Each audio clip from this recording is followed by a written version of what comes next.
સામૂહિક આરોગ્ય કેન્દ્ર રાપર ખાતે ધરણા પ્રદર્શન કરાયું। સામૂહિક આરોગ્ય કેન્દ્ર રાપર શહેરમાં કોંગ્રેસ, આમ આદમી પાર્ટી તથા ડોક્ટર આંબેડકર યુવા ગ્રુપ દ્વારા ધરણા પ્રદર્શન કરી આવેદનપત્રો અપાયા। સામૂહિક આરોગ્ય કેન્દ્ર રાપરના ગેટ બહાર ધરણા પ્રદર્શન કરી અનેક સૂત્રોચ્ચાર કર્યા હતા। સ્ટોરી રિપોર્ટ બાય सूरज लोहार रापर। नमस्कार दर्शक मित्रों, हूँ છું सूरज लोहार અને આપ જોઈ રહ્યા છો મા ન્યૂઝ લાઈવ। દર્શક મિત્રો, આજે જે છે રાપર સીએચસી કેન્દ્ર જે છે સહયોગ આરોગ્ય કેન્દ્રમાં જે છે ધરણા કરવામાં આવ્યા હતા। તે ધરણા જે છે એ શું બાબતે કરવામાં આવ્યા હતા અને શું કારણ હતું એ આપણે જાણીશું ભચુભાઈ પાસેથી। તો ભચુભાઈ, આજે જે ધરણા કરવામાં આવ્યા હતા એ શેના કારણે કરવામાં આવ્યા? રાપરના આરોગ્ય કેન્દ્રમાં છેલ્લા અનેક વર્ષોથી સ્ટાફની ઘટ અને ખાસ કરીને જે સ્ટાફ છે એ પણ કોઈ લાયકાત વગરનો અને ટેમ્પરરી સ્ટાફ 126ના મહેકમની સામે 94 મહેકમની ઘટ છે। એના માટે અમે આજે વિવિધ સંસ્થાકીય અને વિવિધ રાજકીય સંગઠનો દ્વારા આજે એક ધરણાનો પ્રોગ્રામ કરવામાં આવ્યો। આ આરોગ્ય કેન્દ્રમાં અમે વારંવાર રજૂઆત કરવા છતાં, કોંગ્રેસ પાર્ટીએ પણ વારંવાર રજૂઆત કરવા છતાં પણ, સામાજિક સંસ્થાઓએ વારંવારની રજૂઆત કરવા છતાં કોઈ પરિણામો ના આવતા આખરે આજે અમારે ધરણાનો પ્રોગ્રામ આપવો પડ્યો। તમે વિચાર કરો કે રાપર તાલુકાની આ મેઇન હોસ્પિટલ હોય, ત્યાં આવી હાલત હોય તો રાપરના બીજા પીએચસી અને સીએચસી સેન્ટરમાં કેટલી ભયાનક પરિસ્થિતિ હશે એ આપ મીડિયા માધ્યમ દ્વારા સમજી શકો છો। આપ તો આવા પ્રશ્નો ઉજાગર કરતા જાઓ છો અને આપની પણ એક નૈતિક ફરજ છે। સાથે સાથે અમે સામાજિક આગેવાનો અને રાજકીય આગેવાનોની પણ અમારે ફરજના ભાગરૂપે આજે અમારે આ જે સરકાર છે એને જાગૃત કરવા માટે આ બેરી મૂંગી સરકારે અમારા વારંવારના પ્રશ્નોની રજૂઆત કરવા છતાં બેરા કાને અથડાય છે। કોઈ ક્યારેય રજૂઆતો સાંભળવામાં નથી આવતી અને આજે અમે ધરણાનો પ્રોગ્રામ કર્યો। અમને એક મૌખિક બાંધરી આપી છે કે અમે આગળ તમારી રજૂઆત આગળ આરોગ્ય વિભાગમાં આરોગ્ય સચિવને મોકલશું અને સત્વરે એનો જે ઘટ છે એનો પૂરા કરવાની અમે ભલામણ કરશું। પરંતુ અમે જે આવતા એકાદ મહિનામાં જો આ ઘટ પૂરી નહીં થાય તો આવતા સમયમાં અમે આ આરોગ્ય કેન્દ્રને તાળાબંધીનો પણ પ્રોગ્રામ કરતા અચકાઈશું નહીં। કારણ કે સરકારને એક તો આ જે પ્રાઇવેટ ડૉક્ટરોને લાભ ઘટાડવા માટે આ સરકાર જે સરકારી હોસ્પિટલો છે એમાં જાણીબૂજીને ઘટ રાખે છે। કારણ કે આ પ્રાઇવેટ ડૉક્ટરોના એમના કનેથી હપ્તા વસૂલી કરવી, એમના કનેથી યેન કેન પ્રકારે આવી રીતે પ્રાઇવેટ ડૉક્ટરોને પ્રેક્ટિસ કરાવવા માટે પોતાની જવાબદારીથી હાથ ખંખેરી લેવા માટે આવું કૃત્ય કરે છે। અને હોસ્પિટલમાં ત્યાં જાઓ તો સામાન્ય ગરીબ માણસને ધક્કા ઉપર ધક્કા ખવડાવવામાં આવે છે। એમની કોઈ રજૂઆત, એમને કોઈ મેડિકલ ટ્રીટમેન્ટ આપવાની ત્યાં કને જાય તો પણ એને કોઈ સારો જવાબ નથી મળી રહ્યો।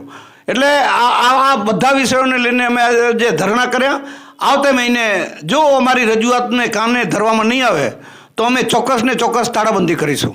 આમાં બધા એક નહીં, બધા એ પછી પ્લાસવાનું આરોગ્ય કેન્દ્ર હોય, આડેસરનું આરોગ્ય કેન્દ્ર હોય કે બાલાસરનું આરોગ્ય કેન્દ્ર હોય, બધા આરોગ્ય કેન્દ્રની આ જ પરિસ્થિતિ છે।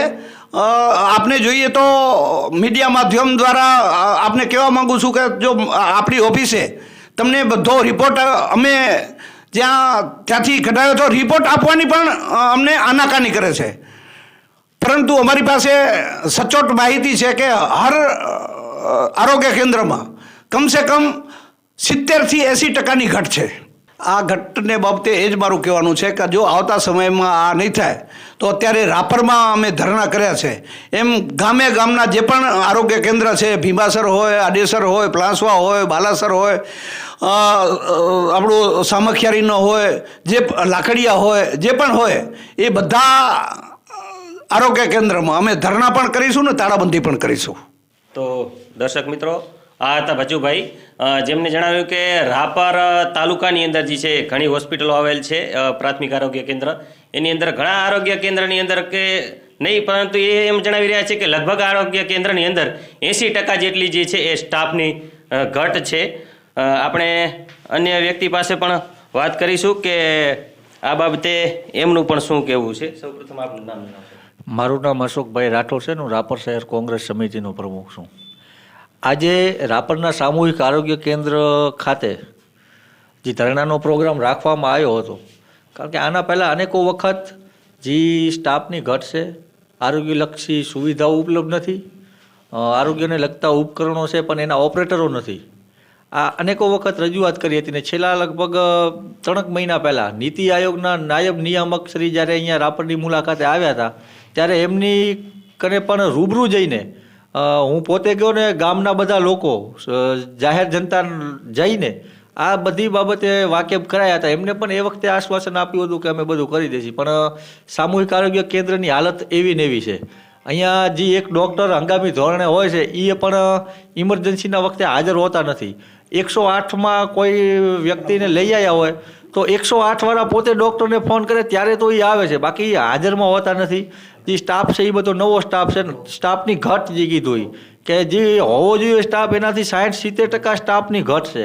અને અહીંયા તપાસ કર્યા વગર આજે એક એવો મેટર પણ આજે ધરણામાં જ્યારે ચાલુ ધરણા હતા ત્યારે એક બેન આવે છે, એમને અઠવાડિયાની દવા લેવાની હોય 2 દિવસની દવાઓ તપાસ કર્યા વગર આપે છે. આવું તો રેગ્યુલર સતત આ હોસ્પિટલમાં ચાલુ છે. અને જે આરોગ્યના કાર્ડ છે, જે અલગ અલગ ભારત સરકારની યોજનાઓ છે, એ આરોગ્યના કાર્ડ પણ ત્યાંથી પૈસા વસૂલીને બનાવી આપવામાં આવે છે એવું પણ જાણવા મળ્યું. આની અનેકો વખત જેમ કીધું એમ રજૂઆતો, આવેદનપત્રો આપ્યા, પણ આમને આ સરકારની અંદરમાં કોઈ રજૂઆતને ધ્યાનમાં લેવામાં આવતી ન હોવાના કારણે આજે ના છૂટકે ભારતીય રાષ્ટ્રીય કોંગ્રેસ અને વિવિધ રાજકીય પાર્ટીઓ અને વિવિધ સામાજિક સંસ્થાઓ દ્વારા ત્યાં ધરણાનું આયોજન કરાયું હતું.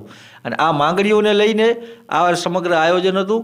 અને એવું જવાબદાર વહીવટી તંત્ર દ્વારા આશ્વાસન મળ્યું છે કે આપની જે માંગણીઓ છે એ સમયસર અને તાત્કાલિક ધોરણે આ માંગણીઓ તમારી સ્વીકારીશું અને ઉચ્ચ કક્ષાએ આની રજૂઆત કરી અને જે સ્ટાફની ઘટ છે ને જે સમસ્યાઓ થઈ રહી છે હોસ્પિટલમાં એનું નિરાકરણ જરૂર લાવીશું.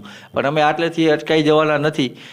જેમ ત્યાંના બધા લોકો એક સાથે સૂર વ્યક્ત કર્યો હતો કે જો મહિનાની અંદરમાં આ સમસ્યાનું સમાધાન નહીં થાય તો રાપરના સામૂહિક આરોગ્ય કેન્દ્રમાં તાળા મારીને બંધ કરવાની ફરજ પડશે. બિલકુલ આ મેં જે આ વાત કરી ચાલુ ધરણામાં જાહેરમાં બેન પોતે આવીને, કોઈ આક્ષેપ નથી, જે દર્દી બેન હતા એ પોતે આવીને આ વાત કરે છે કે આવી રીતના અહીંયા કને અમને કરવામાં આવે છે.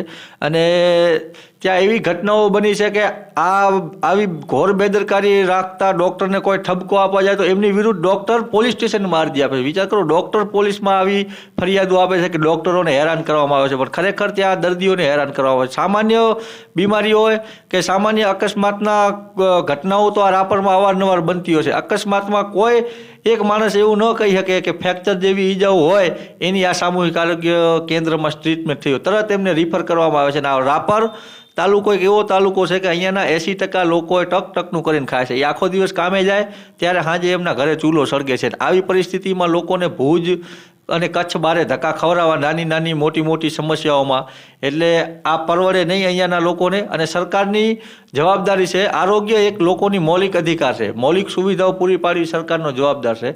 જે મોટા વિકાસની વાતો કરનારી આ સરકાર તમામ મોરચે નિષ્ફળ નીવડ્યું એવું અહીંયા સ્પષ્ટપણે દેખાય છે. જી બિલકુલ, અવારનવાર મારી પાસે હું કદાચ તમને કહીશ કે છે ઘણાય, પણ એવા સોશિયલ મીડિયામાં અનેક વિડીયો સામાન્ય જનતાઓ દ્વારા નાખવામાં આવે છે કે ત્યાં ડૉક્ટરો હાજર નથી હોતા, દર્દીઓ રાડો પાડતા હોય છે.